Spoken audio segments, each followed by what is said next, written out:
Kan kemarin sudah mempelajari tuh bagian anggota dan sebagainya. Terus untuk materi selanjutnya kan ada di siklasi menstruasi ya, ya kan? Kalian tahu nggak sih menstruasi itu apa? Haid ya. Itu pada perempuan biasanya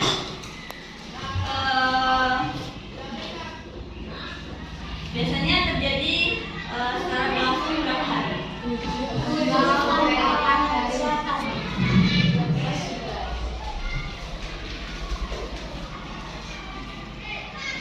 Pada perempuan itu tentunya akan mengalami yang namanya menstruasi ya.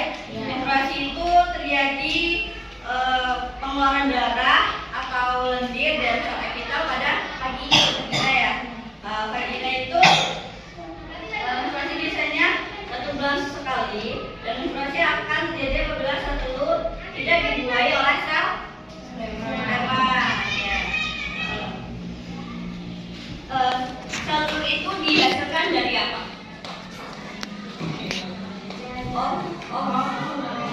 Ovarium.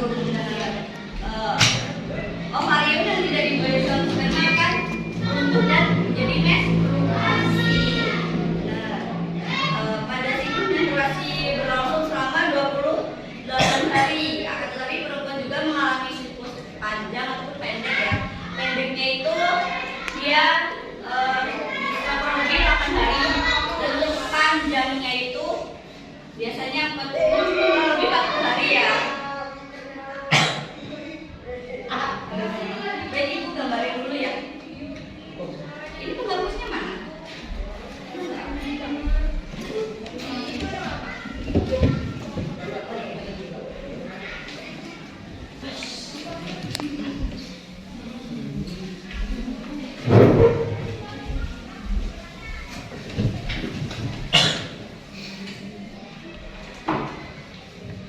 Menstruasi itu ada banyak fase ya, ibu gambarin dulu.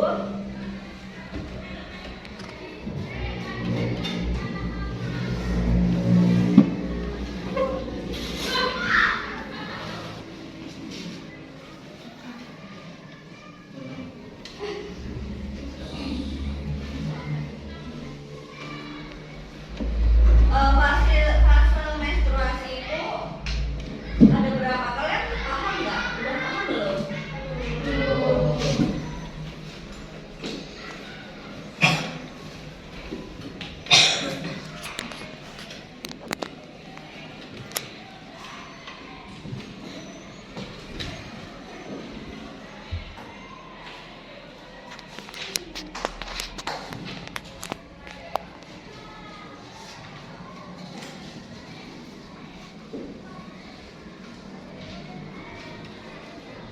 Di sini yang pertama tuh ada fase menstruasi, atau fase ini disebut FSH, follicle stimulating hormone, yang memicu berkembangnya follicle dalam ovarium.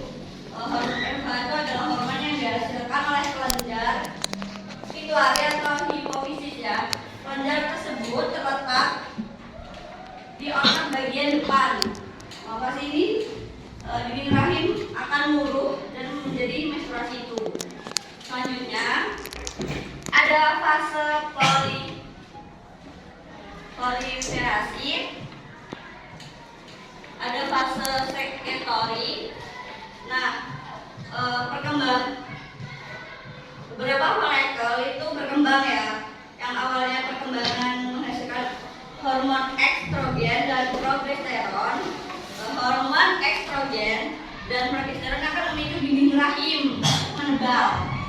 Pada saat dinding rahim sedang mengalami fase proliferasi, tujuan mempersiapkan tempat melekatnya embrio. Apabila sel telur dibuai oleh sel sperma, fungsi lain hasil hormon estrogen adalah memicu kembalinya kelenjar pituitari untuk menghasilkan hormon FH atau LH.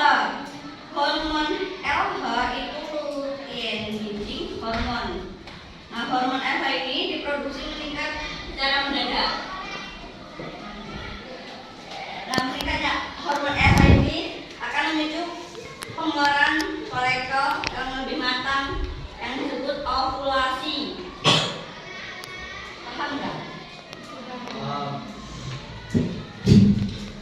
Yang selanjutnya ada fase sekretory. Folikel ini telah melepaskan sel telur berubah menjadi korpus luteum atau sel yang telah diovulasikan yang ditangkap oleh fimbriae yang akan bergerak menuju kubah Fallopi. Nah, jadi itu pertemuan sel telur dan sel sperma itu ada di kubah Fallopi. Jika pada sel telur yang di kubah Fallopi itu tidak dibuai sperma, akan menjadinya menstruasi.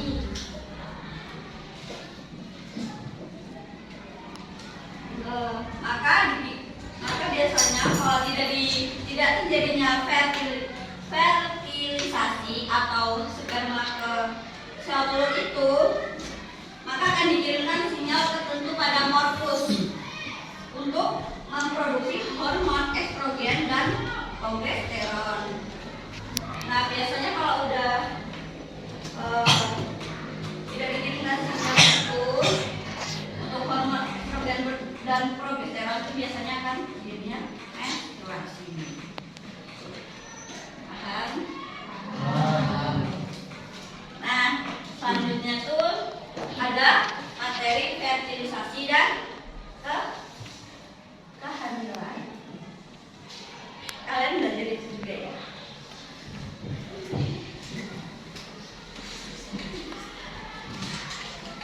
Pada fertilisasi dan kehamilan itu ada yang kalian paham nggak? Maksudnya ada yang kalian ngerti nggak sebelumnya? Belum ya? Kan tadi udah belajar tuh tentang siklus menstruasi ya. Menstruasi itu kan terjadi apabila sel telur tidak dibuai oleh sperma. Nah, lalu apabila sel sperma ini masuk ke sistem reproduksi itu biasanya akan terjadi apa? Menghasilkan apa? Kehamilan.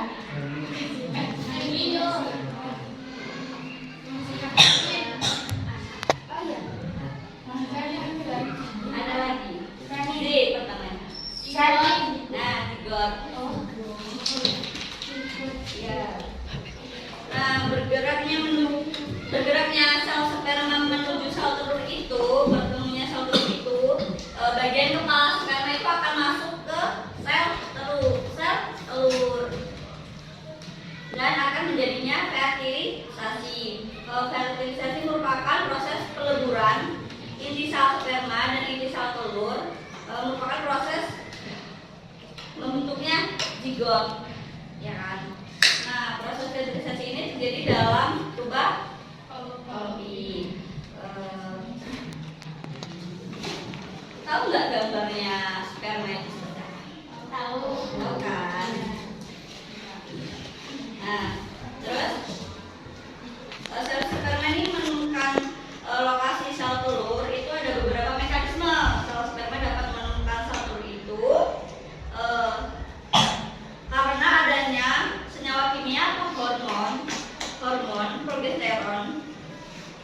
Selain itu juga ada sensor panas suhu di kubah Fallopi atau tempat sel telur itu lebih tinggi dibandingkan suhu penyimpanan sperma. Jadi itu kayak rangsangan sperma itu langsung menuju ke kubah Fallopinya, gitu ya.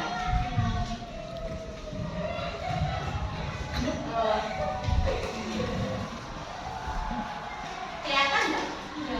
Kelihatan ya. Nah, ini kan pergerakan sperma. Pertama itu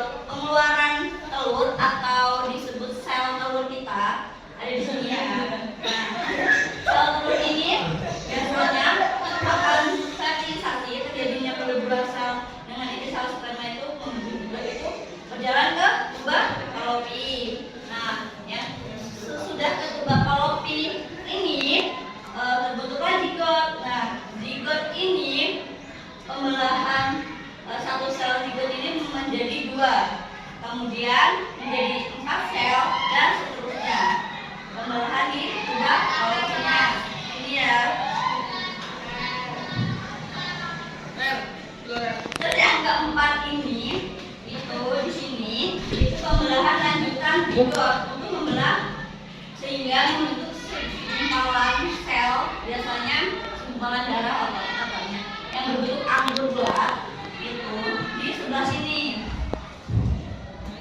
Tahu kan ya? Di sini. Nah, setelah sudah di sini disebutlah morula. Morula itu mengalami pembelahan sehingga bentuknya balatosit yang menempel ke endometrium yang disebut proses implementasi ya di sini. Nah, balatosit itu seperti ini. Ini ya. Nah, balatosit ini akan mengalami implementasi di sini sehingga terjadinya kehamilan atau tumbuhan janin ya. Nah, zigot yang terbentuk setelah terjadinya fertilisasi akan melakukan pembelahan selanjutnya menjadi embrio yang akan menuju ke rahim. Kemudian tanam implementasi ini ke dalam endometrium. Di sini pada kondisi ini seseorang perempuan mengalami kehamilan. Kehamilan itu sampai berapa minggu? Dari berapa minggu? Kalau bulanan tahunya sampai berapa bulan? 9 bulan 10 hari. Nah, pada perkembangan embrio pada kandungan dapat menjadi beberapa periode. Yang pertama itu ada trimester pertama ya.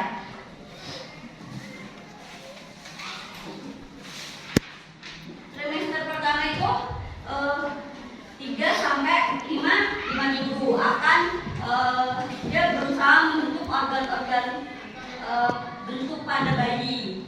Nah, untuk trimester yang kedua tuh masuknya ke berapa? Ke 6 sampai 14 minggu. Dia fokus ke perkembangan janin untuk pembesaran janin atau pembesaran bayi. Di sini baru bentuknya. Terus untuk masuk ke trimester ketiga itu mulai dari 19 minggu sampai 41 minggu atau 37 minggu. Kalau normalnya 37 minggu ya. Itu terjadinya pertumbuhan bayi yang sangat pesat dan kekuatan untuk menghadapi lingkungan. Biasanya ini udah mulai fase apa ya? Dia udah siap, bayi itu udah seperti layaknya bayi biasa, cuma dia menunggu perkembangan untuk pematangan seperti jantung, paru-paru untuk keluar ke tubuhnya. Ini proses kalian dulu dari yang segini sampai segini dan segini. Ya. Kalian tahu nggak sih dari jutaan sel sperma itu yang masuk ke sel telur itu ada berapa? Satu ya. Iya, yang masuk dari jutaan sel sperma ke sel telur itu cuma satu yang akan terjadinya fertilisasi. Dan sekarang tuh udah canggih ya, kita bisa melihat perkembangan bayi dari 1 minggu sampai 37 minggu itu dari USG. Jadi kita untuk mengetahui jenis kelamin, pertumbuhan dan berat badan si bayi ya. Kalian tahu nggak sih cairan ketuban itu fungsinya apa untuk ini untuk bayi? Fungsinya untuk memberi ruang apa? Ruang gerak. Nah, itu tuh setiap zat cairan yang terbentuk sesuai wadahnya. Zat cairan juga dapat mengaparkan terjadi untuk menekan segala sisi arah. Jadi itu kan ibarat balon, kalau kita ada airnya, kalau kita kayak gini kan nggak nyampe ke tengah tuh, kayak nggak bisa kan sampai ruang gerak. Jadi kayak nggak sampai gitu loh, jadi karena ada cairan zat tadi. Nah, terus pelindung janin dari benturan dinding rahim itu tahu nggak apa namanya?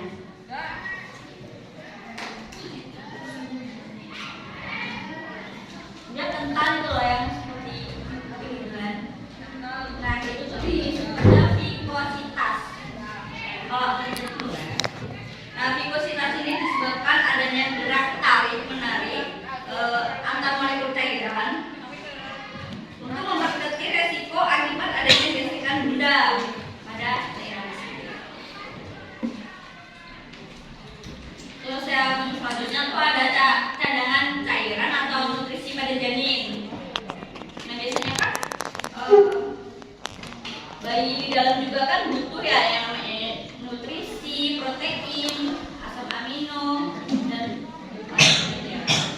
Nah, pada kandungan itu kan perlu nutrisi. Nah, itu juga disebutnya salah satunya yang merupakan bahan penting glutamin atau salah satu asam amino yang merupakan bahan penting dalam pembuatan arteri genetik. Kita kan ada genetiknya ya, yang bapaknya berkulit putih, yang ibunya misalkan pernah dengar nggak kalau orang hamil harus minum air kelapa? Ya kan, biar apa? Biar bersih jadinya. Nah, itu juga karena air kelapa tuh ada kandungan apa gitu ya, buat si bayi itu terpengaruh gitu loh. Kalau kita makan buah-buahan, makan sayuran yang sehat juga kan, bayi di dalam juga nutrisi ya, tidak stunting gitu kan, pertumbuhan tulangnya juga.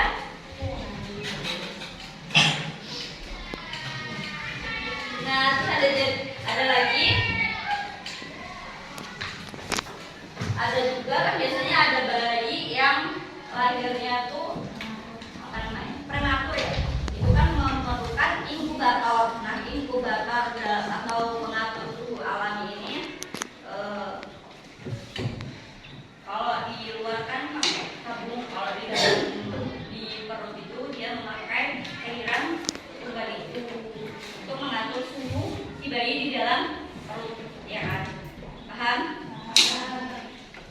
Nah, biasanya tuh sekitar 37,6 derajat temperatur untuk tinggi,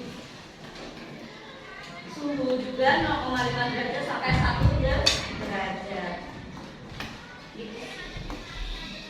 Untuk membantu proses persalinan juga kan itu di bidang di dokter masing-masing ya.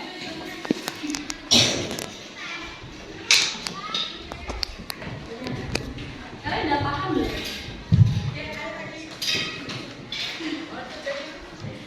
Jadi itu proses menstruasi terjadi itu karena tidak dibuahi oleh sel dan terjadinya fertilisasi itu sel telur dan sel sperma itu di ovaris.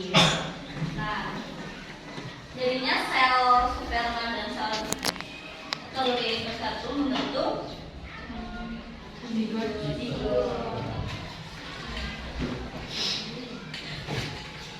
Nanti ibu kasih soal, kerjakan aja.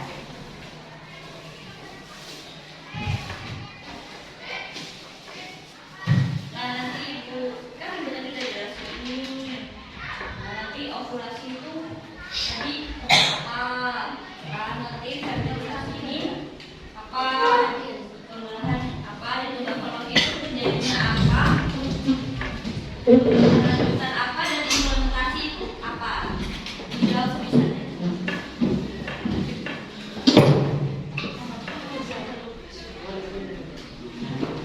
Tadi yang ini cukup jelas ya, ibu jelasin.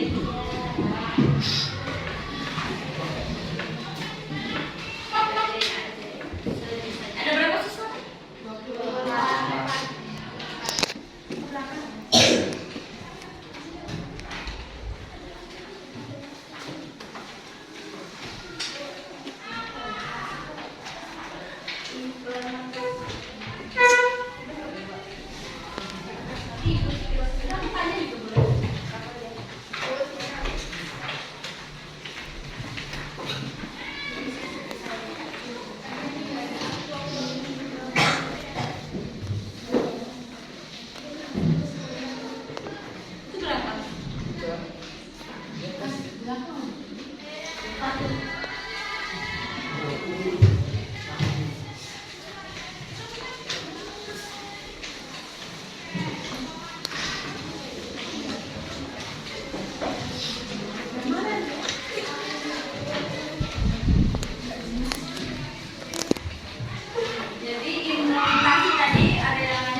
Ini kan penjelasan tadi udah jelaskan ya.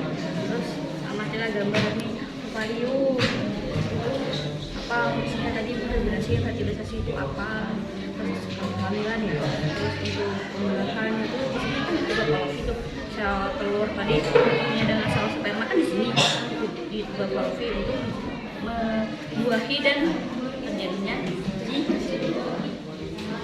ya, ini namanya endometrium. Jelasin aja di nomor.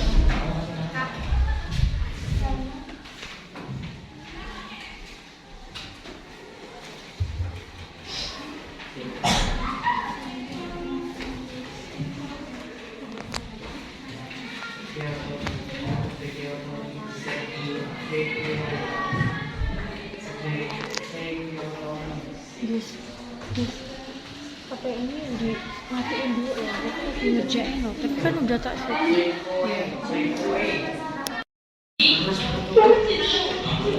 Udah ya, saya ini udah ngumpul semuanya. Baik, itu aja pelajaran dari Ibu. Bila ada yang mau